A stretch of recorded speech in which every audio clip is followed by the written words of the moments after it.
현지 시간으로 지난 2일 카자흐스탄에서 LPG 연료값이 폭등하는 일이 벌어졌습니다.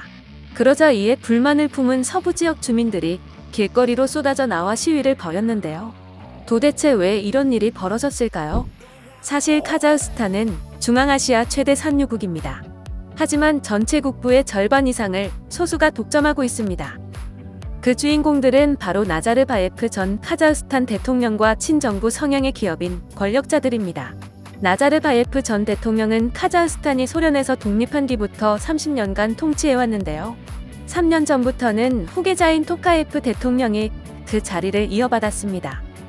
이러한 불평등과 부패 때문에 1인당 국민소득이 1만 달러를 오가는 카자흐스탄이지만 국민들의 월 최저임금은 100달러, 우리 돈 12만 원에 불과합니다.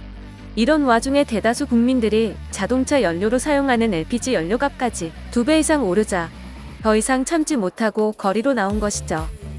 시위에 참가했던 한 시민은 카자흐스탄에서 유일하게 번영한 것은 부패라고 말했습니다.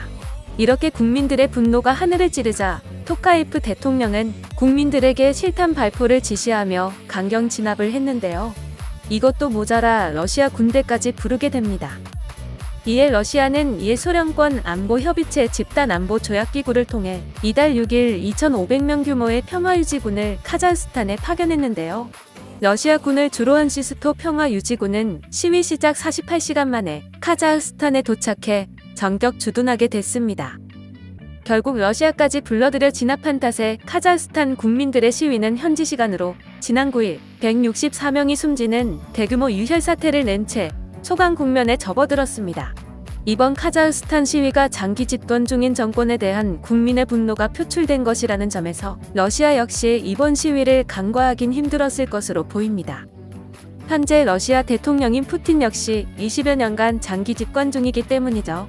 부패하거나 독재적인 정부에 대항해 민주주의를 요구했던 색깔 혁명이 국경을 맞대고 있는 카자흐스탄에서 다시 한번 일어나는 세대는 막겠다는 푸틴의 의지로 보입니다.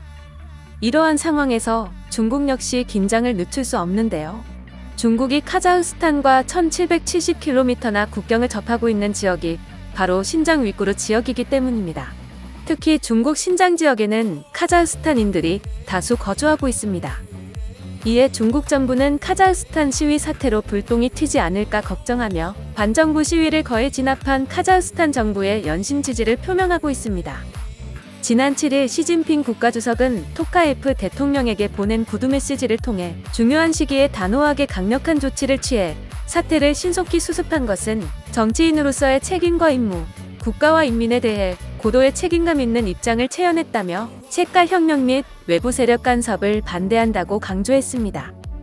지난 10일에도 중국 왕이 외교 담당 국무위원 겸 외교부장이 러시아 및 카자흐스탄 외교장관과의 통화를 통해 토카예프 대통령의 강력한 지도 아래 평온을 되찾을 것이라며 러시아군 파견을 지지하며 중러가 조율돼야 한다고 말했습니다.